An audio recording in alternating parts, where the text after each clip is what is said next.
reprise de logement et rénoviction. Et là, j'ai mis rénoviction, mais c'est vraiment un terme anglais. C'est pas vraiment ça que ça s'appelle comme tel, là, mais c'est le mot commun le plus utilisé. Alors, Stéphanie, c'est quoi les règles de base là-dedans? Oh. Bien, il faut commencer par faire la différence entre la reprise, l'éviction et l'évacuation. Ah, OK. OK.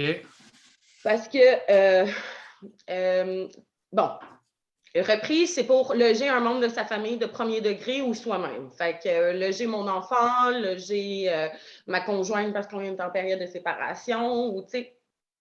Donc, normalement, si votre propriétaire, c'est une compagnie à numéro, la reprise était possible parce qu'une personne morale ne peut pas avoir de frères, sœurs, père, mère. Là. Super bon point, exact. L'éviction, c'est vraiment pour des cas particuliers. Là. C'est pour le changement d'affectation. Fait que dans le fond, si c'est résidentiel qui se transforme en commercial, par exemple, c'est donc un dépanneur. C'est pour l'agrandissement. Mais l'agrandissement, c'est vraiment quand on parle d'agrandissement substantiel. Donc, il faut au moins, selon la jurisprudence, c'est au moins 25 de superficie supplémentaire. Là. Okay. On ne parle pas de comme détruire un mur pour faire une grande, comme un Terre ouverte. Terre ouverte. Là. Agrandissement, c'est vraiment rajouter de la superficie qui n'existait pas avant. Ou pour la subdivision. La subdivision, là, dans le fond, c'est, mettons, on prend 2, 3,5 puis on en fait un 6,5. Ou le contraire, 6,5 puis on en fait un 2, 3,5. Okay? Donc, c'est dans ces cas-là qu'on peut utiliser l'éviction. Sinon, tout le reste, c'est l'évacuation. Fait que dans le fond, si on veut faire des travaux majeurs, on doit évacuer nos locataires, puis ils ont le droit de revenir avec le même prix, avec les mêmes conditions, jusqu'à temps qu'on se retrouve dans la période de renouvellement puis de hausse, là, où le propriétaire va pouvoir augmenter avec comme pièce justificative les factures là, de rénovation. Là. Mais ça reste que normalement, pour tout ce qui est travaux, là, si on n'agrandit pas, si on ne subdivise pas, c'est l'évacuation. OK, fait que ça aussi, c'est un mythe ou c'est de l'information fausse qu'on a quand il y a des grosses rénaux de cuisine ou de tout, là. Théoriquement, tu peux revenir quand même au même prix. Exactement. Bien, jusqu'à temps Jusqu'à temps qu'il y ait la prochaine évaluation. Ouais. Puis de là, en fait, c'est pour ça que le rénoviction a été popularisé, puis c'est vrai que ça vient de l'anglais, là, mais ça, dans le monde francophone, on l'utilise beaucoup aussi. C'est dans le fond des propriétaires qui vont utiliser l'éviction pour finalement faire des travaux majeurs. Fait que ça aurait dû être une évacuation au lieu d'une éviction. Les délais, on parlait tantôt d'un renouvellement, augmentation, tout ça, c'était 3 mois. Ici, c'est quoi les délais? 6 mois. 6 mois, c'est pas pareil. C'est peut-être que les locataires reçoivent ça à Noël. Oui, OK. Tu vas devoir t'en aller en juillet parce que je veux loger mon frère. Ou, Exactement. Puis si tu n'es pas d'accord? Ah oui, c'est ça, tu as toujours le droit de refuser. Là, par exemple, il faut faire la distinction de l'entreprise et l'éviction parce que les règles ne sont pas pareilles. OK. La reprise, si tu dis rien, parce que ta réponse, il faut te répondre en 30 jours encore. C'est tout le temps 30 jours. Puis si tu ne réponds pas, tu es réputé avoir refusé la reprise. OK, c'est le contraire. Tu n'es pas réputé d'avoir accepté comme notre premier point. Mais l'éviction, c'est l'inverse. Tu es réputé avoir accepté. Exactement. Si tu ne réponds pas. Exactement. Pour l'éviction. Okay. Là, suite à la réponse, le propriétaire, pour la reprise, là, le propriétaire a 30 jours pour déposer un dossier au tribunal. Pour l'éviction, c'est le locataire qui a 30 jours pour déposer son dossier au tribunal. Fait que le fardeau sur le locataire pour l'éviction, le fardeau c'est le propriétaire pour la reprise. Là, lui, le propriétaire va devoir quand même démontrer que c'est vraiment son frère qui va déménager là, etc., ou son proche. Là. Exactement, exactement. Puis, si jamais, mettons, vous faites face à une reprise, ce qui est bien important aussi de savoir, c'est que c'est vraiment, il faut qu'il y ait un seul propriétaire. Ça peut être 2 propriétaires seulement si c'est son conjoint. Fait que, mettons, vos propriétaires, si c'est un père, puis c'est sa fille, ou si c'est 2 frères, ils ne peuvent pas faire de reprise parce que les liens familiaux sont trop grands. Là. Il y a trop de premier degré. Là. Fait que c'est vraiment pour un propriétaire ou un couple.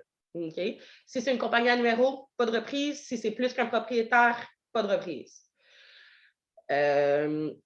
Il faut aussi vérifier. Puis, si vous n'êtes pas sûr aussi là, si votre propriétaire est incorporé ou pas, là, vous pouvez aller juste sur l'évaluation foncière encore, puis avoir toutes ces informations-là pour vous. Là.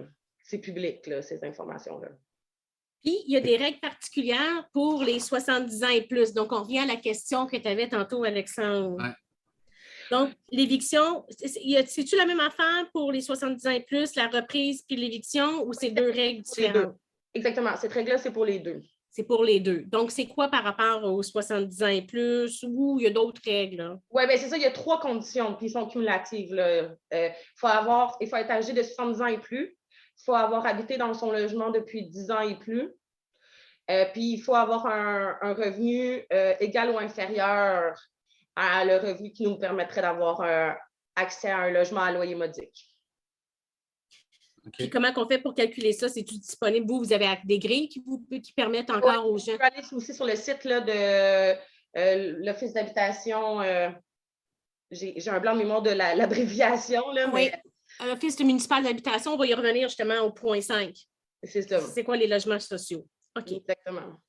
Moi, je suis tombée sur... tu avais une question, Alexandre? Mais avant, je vais y aller avec sur quoi je suis tombée, puis tu vas y aller par la suite. Je suis tombée sur une enquête, là, c'est Stéphanie qui nous a trouvé ça, notre technicienne juridique en stage du Collège John-Sic, que sur la reprise et l'éviction, 85 sur 363 cas qui ont été enquêtés, seulement 15 étaient vraiment valables. Ouf. 85 c'était une fraude ou une malveillance. Donc, c'était pas valable, c'était pas vrai. C'était des tentatives de. Est-ce que c'est ça? Non. OK. Moi, ça a peut-être cité peut-être ça cite ton texte. Par le comité logement de la petite patrie, là, c'est super intéressant. Mais oui, tu sais, quand tu regardes ça, c'est parce que le fardeau de preuve est quand même sur le propriétaire, tant pour la reprise que pour l'éviction. Tu sais, pour la reprise, il faut qu'il prouve que c'est bien pour lui ou pour son membre de la famille. Puis ça, on appelle ça le bénéficiaire de la reprise. Puis il faut que ce bénéficiaire-là soit présent aussi, parce qu'il faut que le locataire ait la chance de pouvoir l'interroger. Là, tu sais. Puis pour l'éviction, il faut que le propriétaire prouve qu'il y a un projet, là, tu sais, fait qu'un permis de la ville, un plan d'architecture, des soumissions financières, un prêt de sa banque, tu sais, prouver que son projet est vivant et viable, là, tu sais. Mais après ça, tu sais, c'est ça, à partir du moment où le propriétaire arrive avec son permis de la ville, son fardeau de preuve est rempli. Après ça, c'est les locataires qui doivent prouver la mauvaise foi, puis la mauvaise foi, ça est vraiment difficile à prouver en général, parce qu'on présume de la bonne foi de tout le monde. Ouais. Ça prend plusieurs accumulations de preuves pour pouvoir arriver à cette conclusion de mauvaise foi-là. C'est pour ça que moi, Moi, je suggère tout le temps aux locataires qui font face à un avis de reprise ou d'éviction de consulter un avocat, parce que tout va se jouer dans les interrogatoires et contre-interrogatoires. Il faut savoir poser les bonnes questions, là. C'est là où les avocats sont spécialisés. Ils sont moins émotifs, c'est ça l'affaire. Tu es accompagné par... Quand on est impliqué, on est émotif, puis des fois, on n'a pas le recul pour comprendre ce qui se passe, là. Exactement. Il ne faut pas avoir d'émotion quand on est devant le tribunal. Même si notre propriétaire il est là à mentir, puis à mentir, puis à mentir, il faut juste attendre que ce soit notre tour de parler, puis raconter nos faits à nous sans le moins d'émotion possible. Il faut se rappeler aussi que la colère, c'est une émotion, là, tu sais.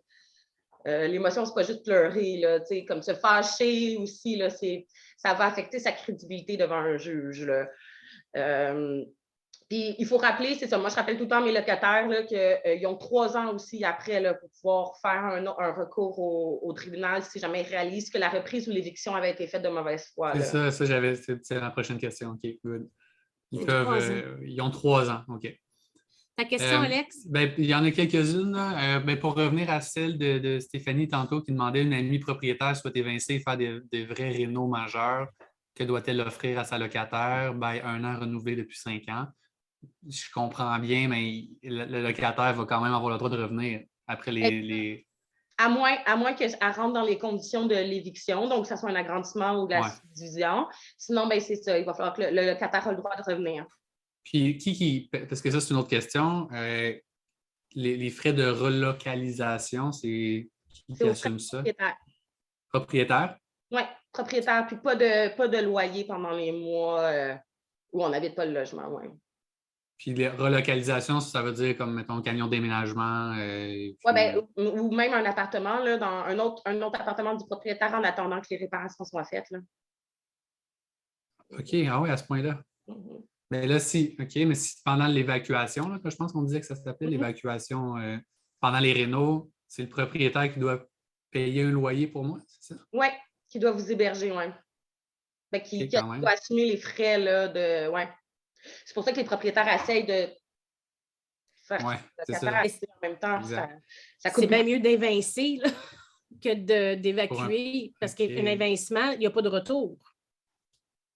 Pour l'éviction. L'éviction, il n'y a pas de retour. Hein, non, l'éviction pour la reprise, c'est permanent. Là. C'est ça. Justement, je suis tombée sur un article cette semaine où on parlait de la résidence privée Mont-Carmel. Est-ce que vous en avez entendu parler? On sait que Québec solidaire a fait beaucoup de démarches en ce qui concerne ça parce que c'était un gros centre, je ne me rappelle plus combien d'habitations, mais quand même, la photo démontre que c'était un gros immeuble, là, je ne sais pas si on voit, à de multiples étages, où c'était une résidence pour personnes âgées et ça a été vendu à un promoteur immobilier qui veut en faire des logements standards.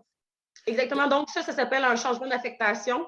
Puis là aussi, ça rentre dans la règle du 5 ans, là, parce qu'il y a eu un changement d'affectation. Là. Qu'est-ce que tu veux dire, ça, par la règle de 5 ans? Après ça, il peut augmenter les loyers comme il veut pendant 5 ans. En faisant ça comme ça. C'est pour ça qu'il y a tellement une grosse tollée là-dessus. Puis là, les habitants qui vont rester chez eux vont se retrouver à payer 3 % de plus élevé que ce qu'ils payaient. Et en plus, ils perdent tous leurs soins d'urgence, la sonnette, quelqu'un sur les lieux 24 heures sur 24. Donc, c'est on est en train de... En tout cas, les partis d'opposition sont en train d'essayer de faire en sorte que ce ne soit plus possible de faire ça. C'est une très bonne affaire, là. Oui, je suis d'accord. Puis en plus, on a beaucoup là, au Québec, là, on a une population vieillissante. Là, puis selon parce que moi, mes statistiques, j'ai dit du recensement de 2016. Là, mais selon le recensement de 2016, là, au Québec, il y avait quand même 18,4 % des 75 ans et plus qui vivaient dans des RPA. Là, qui est des résidences privées pour aînés, là, parce qu'il n'y a pas de place dans les CHSLD. Fait que, puis c'est ça, c'est des personnes qui sont âgées de 75, 80, 85, puis qui du jour au lendemain, ont l'impression que, eux autres, ils pensaient finir leur jour. Comme, là, ils se retrouvent dans une situation où ils ne savent pas ce qu'ils vont faire. Ils ne savent pas où ils vont habiter l'année prochaine. Ils ne savent pas s'ils vont être capables de se trouver un logement parce que les prix sont rendus exorbitants. Ça augmente tellement vite. Donc, je comprends. Il y a Mathieu qui demande, probablement pour confirmer, mais le proprio doit donc payer le déménagement ainsi que le loyer en attendant et le déménagement pour revenir en cas d'évacuation? Est-ce que c'est ce qu'on a compris? C'est ça que j'avais compris. C'est à l'évacuation, finalement. Là. C'est ça. Je ne sais pas si c'est toutes les évacuations qui vont demander un déménageur. Oui, tous les frais afférents à l'évacuation, c'est aux frais des propriétaires. Ouais.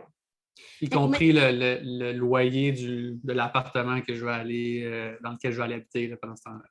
Fait que dans le fond, tu es exempté de loyer, puis ton loyer, il paye le loyer ailleurs. Oui, mais il me semble que oui, il me semble. On en parle de plus en plus, fait que je commence à avoir des doutes. Oui, moi aussi, mais je suis comme, écoute, si c'est pas ça, on va le spécifier là, dans le chat comme tel. Là. Puis il y a Stéphanie là, qui disait finalement, oui, ça c'est une éviction pour subdivision, l'exemple. Ben là, c'est ça. Là, c'est une autre des différences aussi entre les reprises et les évictions, c'est les indemnités. C'est ça. Autant pour les reprises que pour les évictions, on a le propriétaire, on a le droit, en fait, aux frais de déménagement. Les frais de déménagement incluent le camion, les déménageurs, mais ça inclut aussi changement d'adresse avec Post Canada, les frais de rebranchement d'hydro, d'Internet. Puis ça, c'est bon pour la reprise et pour l'éviction. Mais pour l'éviction, il y a en plus 3 mois de loyer qui s'ajoute dans cette indemnité-là. Puis la possibilité de demander des dommages-intérêts au tribunal. OK. Donc, moi, le 30 décembre, je reçois un avis de rénoviction. OK? Je n'ai pas le choix de dire oui ou non. Je peux contester, mais je veux dire, il y a probablement son permis de construction, etc. pour le faire en principe. Là. On s'entend. Prenons ça pour acquis dans ton exemple, Sophie. Oui, c'est ça. On prend ça pour acquis de la bonne foi. Donc, là, moi, je me fais mettre dehors de mon appartement d'ici 6 mois. Là, juste pour que je sois claire, là, je peux demander quoi? Mes frais de déménagement, mes frais de réembrachement, de hydro, etc., s'il y en a, et du loyer, une indemnité. 3 mois de loyer, c'est prévu par la loi pour l'éviction, ouais. Là, après ça, vous pouvez même négocier à plus avec le propriétaire, parce que c'est ça qui se passe aussi, mine de rien, avec les reprises et les évictions, c'est que la Corpic, là, qui est la corporation des propriétaires. Regroupement des propriétaires. Eux autres, ils ont estimé ils ont estimé qu'il y avait à peu près annuellement là, 14 000 reprises par année. Wow, OK. Les reprises. Pour mettre un membre de famille. Pour mettre un membre de famille. On parle pas d'éviction, on parle de reprise, vraiment. Là. 14 000 par année, c'est leur estimation à eux. Sauf que quand on regarde, mettons, les statistiques du tribunal, là, juste en 2020-2021, il y a seulement eu 1970 dossiers de reprise. Fait que ça veut dire que la grande majorité des reprises là, se passent hors tribunaux. Mm-hmm. Là, c'est le moment, là, justement, là, c'est le moment où les propriétaires vont proposer des fois des gros montants d'argent pour que vous quittiez. Là. Fait que c'est le moment de faire des coûts-bénéfices, des calculs de coûts-bénéfices en tant que locataire. Là. Est-ce que je l'accepte? Est-ce que je négocie à la hausse? Est-ce que ça vaut la peine de contester? Est-ce que... c'est ça. Où on s'entend à l'amiable, puis on passe à un autre appel.